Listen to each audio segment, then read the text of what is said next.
Okay, YouTube, this is my first video.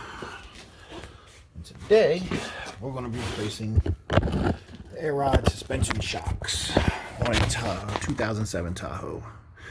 As you can see, we've already replaced the motor. Didn't realize the shocks were blown. Motor replacement is easy, super easy. You got them 2 bolts there. There's one on the inside of the frame. And you just need a socket, ratchet, and get to that one. Take that one all the way off. These 2 just loosen. A couple plugs and air hoses. And that is a dormant part. Today we're going to be using dormant part 949052 to replace both the air shocks. Let's see how it goes. And here, not that it's majorly important, I'm just curious, seeing how much it measures before I fix the shocks. So it's coming out to about 37, and let's get it right in the middle, about 37. That's just curiosity, see if it actually pumps them up, or does it hold that same height and then change as weight is on the back with hitches, because I've towed with this and it squatted pretty bad. I pretty much had the fender about right here above the wheel, which was not good, but I had no choice at the time. So you're going to need a 21-inch socket, wrench, air tools if you got them, a couple extensions, and that'd be where you start. So let's get under there and see what it's like. Okay, here's the first shock on the same side as the pump. You'll have that bolt there, and then way up there, there's another bolt above that electrical connection. You'll have to undo that electrical connection and that air line. And then after you do that, and I also jacked it up off the ground. Always use jack stands when you have a vehicle raised in the air.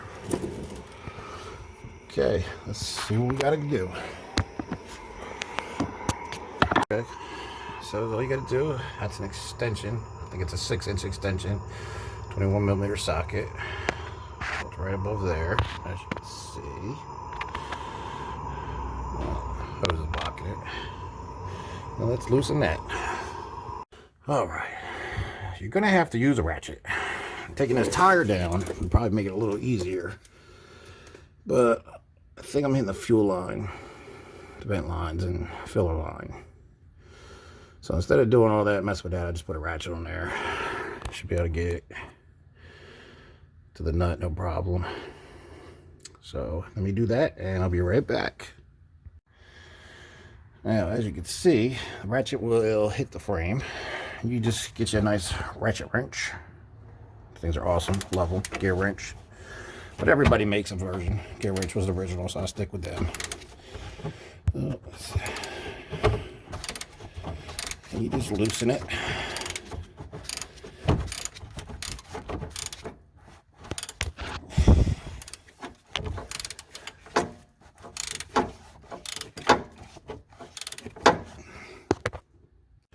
Okay, here we are. And I wish I would have noticed these were blown when I put the pump on. That was just stupid on my part, not even to look. Because now there's just, it would have been less shit in my way. So there's the nut. Take the ratchet off.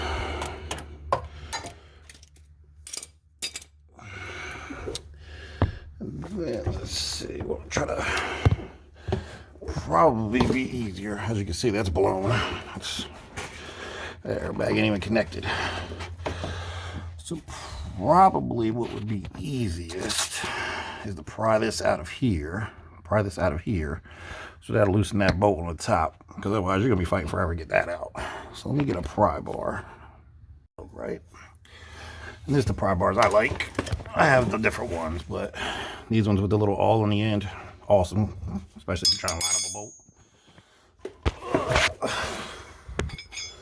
It's a little difficult with one hand.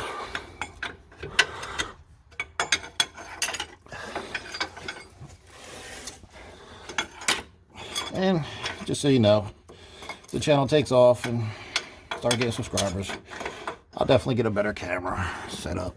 because I know I'm all over the place. Let me see if I can set this down and angle it.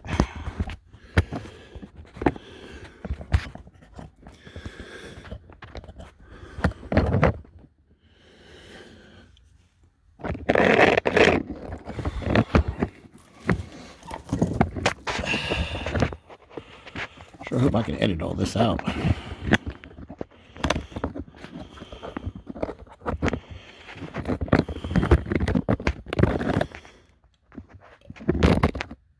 Alright, let's see.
There's a hole in the bottom.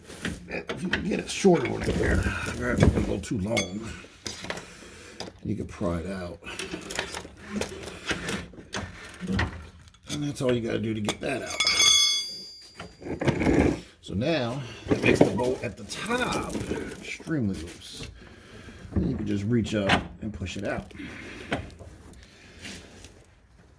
Better do that with one hand over the shock. I don't feel like replacing my phone.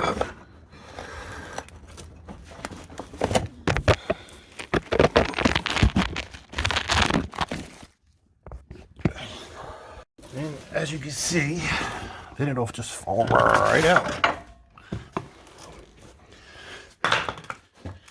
And there's one of them. Like I said, as you can see, rubber, this is supposed to be attached to this. They were still holding up, still working as a regular shock. And there's the connector, electrical, and the air. So let's see what the new ones look like.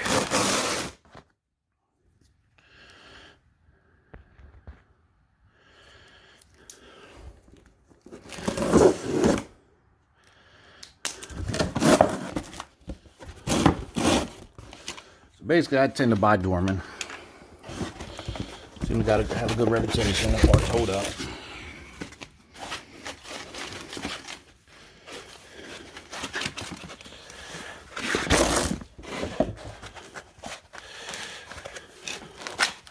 All them times I gotta get mad at guys because they couldn't keep the video still.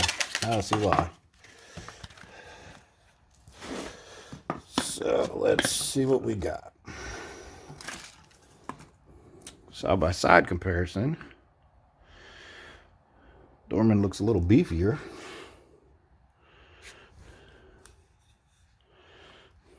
Connectors look the same. Nice bushings. Airline looks good. Got a nice ring up at the top to hold it tight. Looks like it's reinforced. Looks like a better rubber too. So now, all you got to do is do it in the reverse, which put the top on first, slide that bolt in. That way, you know, you can push on the shock or do whatever you got to do to get the bottom in. Trying to fight the top is ridiculously difficult. Oh, and what I was mentioning earlier, when you buy the pump, it comes with, that's the old line. That's the old line right there. Comes with a new line, an adapter for the plug, because some of them have a round connector. Mine has the square, so I didn't need it. And then it comes with, like, this is the old piece, because there was a new one on the new pump. So basically, If you want, you can reuse the old. If not, the pump did come with the new one. Like I said, all the lines that are on there are still the old ones, because I didn't have anything leaking as far as there. The pump basically wasn't working. And like I said, didn't realize shocks were blown. The other one's on the other side is even worse. I'll show you that one. But this is the way I do it. By far, I'm not a professional. You know, these are just ways I do things. You know, you might have an easier way, different way, which is perfectly fine. As of so far, it's not difficult at all. Scale of 1 to 10, I'd say probably like a 1. You know, because basically the only thing you got to watch is if there's air in the line. Make sure when you disconnect them, you bleed it. I didn't, because I took out the fuse for the pump, so the pump didn't keep coming on and ruin the new one. I'll show you where those fuses are. There's, I think, 3 if I remember correctly. So let me get this back up there and I'll be back. All right. So you get that top bolt in, get the nut started, don't tighten it. It's a little pain in the ass, because you gotta fight. Let me see if I can get this up here. I don't know how well you can see, because I can't see the camera, but it's pretty well back there. So you gotta reach your hand up here, behind that wire. That's why I said taking out the tire probably would be easier, but that's just something else to do that I don't feel like doing. Yeah, just a little extra pain in the ass to do, but not major. Just gotta fight your hand, hold the shock, push it up, line it up, push the bolt through. So once you do that, then you are left with that, which you can see that hole has got to go into that. So I'll record doing this. Shouldn't be difficult, but they are air shocks, and I've always dealt with regular shocks, so I'm not sure if this is going to be a pain in the butt, or let me see, try to get this camera to go up a little more. Get this light out of the way. Let's see if I stick it on a wrench, if that'll get it up there.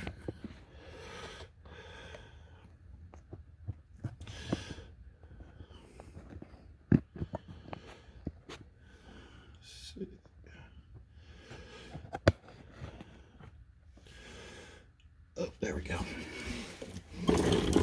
Okay, so we're going to try the first way, the way I've always done regular shocks. I don't know if there's much difference, but we're about to find out.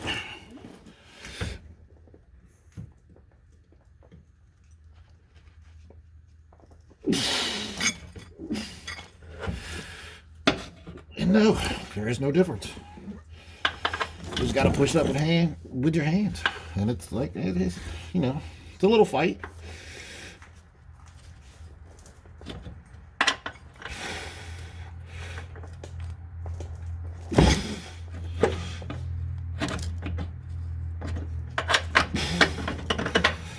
I always like to push it up a little extra, so that way when I release real quick to put the bolt in, I got that couple seconds to do it. And that's it.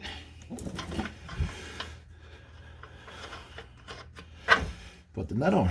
So the electrical connection, I always put dielectric grease on every electrical connection I do. So let me get that. And like I said, all the electrical connections, always Permatex dielectric grease. Just put a little on your finger.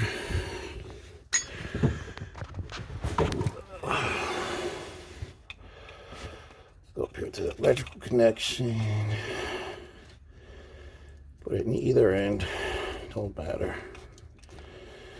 And then take this.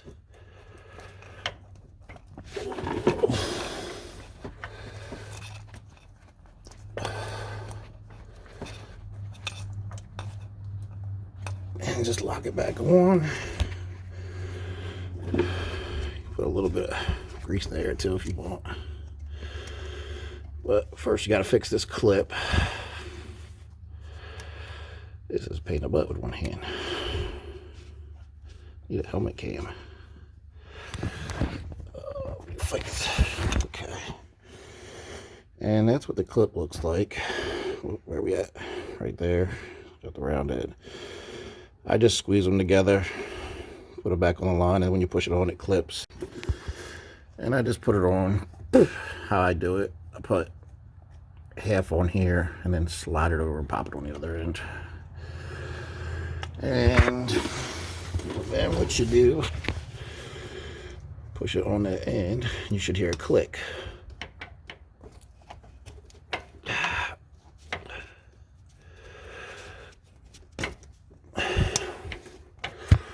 And that don't seem like it's locking on. So hopefully there's not, oh, there it goes. Just didn't have it lined up. Heard the click, hopefully, and it's on. Now you tighten up the bolts and that side is done. Okay, there's that one tightened up. Air line, electrical line, top bolt is in, and that is done. Now let's go to the other side. Also, found it a little bit easier to use a 3/8 or 1/2 inch, either or, ratchet and socket for that top nut. It was a little pain in the butt to get to. And here again, got the same setup, electrical connection, air hoses on the back side for some reason. That's a little weird, but, and as I said, this one is way worse. As you can see, it's blown out completely. So let's get to changing this one. Should be the same as the other side. And then when I get this one in, like I said, remember, take out the bottom bolt always first. Take out, loosen the top, pry that out of the carrier, and that way you can just push that top one out, no problem, no fight, no fuss. Because like I said, it's not super tight up there, but you know, you got things in your way. AC lines, things like that, depending on what kind of vehicle. Most likely it's a Suburban or Tahoe or Yukon, so they'll probably most likely have rear AC. So let's take those bolts out, get this shock switched out, and then I'll show you which fuses it is and which one I took out, and we'll put it back in, start up the car, and see what happens. All right, be right back. And just want to show you why I said the ratchet's a little easier, gives you more length, and it gets it out a little bit, because on the other one, this right here was hitting this, and the pump was here. So as you can see, this one you have tons of more room. And the ratchet backwards. So it's a lot simpler. And also while you're doing this, among all the other tools, make sure you have safety glasses on, because obviously you're going to have dirt, rust, whatever fall in your eyes. Also, make sure the vehicle is cooled down, because when the passenger side, you will be right by the muffler, or resonator, I should say, an exhaust pipe. So they will be hot. So make sure your vehicle's cool. Make sure you have safety glasses on. Now, one thing I noticed on this side, the clip is like this. Still, again, not difficult. This one, you just push up on the grooves when you push it up there. You put it on before, which is usually the best. Camera somewhere.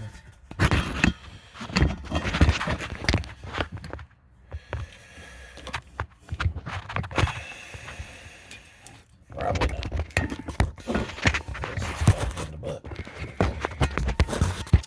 But basically, you'll see how it comes off. I'm not gonna lie, I can't do this with one hand. So you just want to pop it on there. All right, and see if I can see this one. There's the passenger one attached. So now let's go around and let me show you what you got to do in the fuse panel. Okay, so it's the big fuse panel under the hood. Obviously So you just take that off. And it is going to be the fuse like this one, the 40. And it goes right here where these two prongs are missing, because like I said, I took it out. The other ones that control that's number 61, which is that right there. It'll be another 40 like this. It goes right there. That's fuse 61. It'll say ALC/comp 40 amp. The other one, if I remember correctly, is this one, which it'll say ESC/ALC EXH 30 amp. That also has to do with the air compressor. And the other one is right here. It's a 10 amp, the very bottom one. Pretty sure. I think it's number 54. And it says SEO/ALC 10 amp. So there are the three that have to do with the air compressor for your air shots. So let me get that fuse. I'll put that in and then we'll see how it works.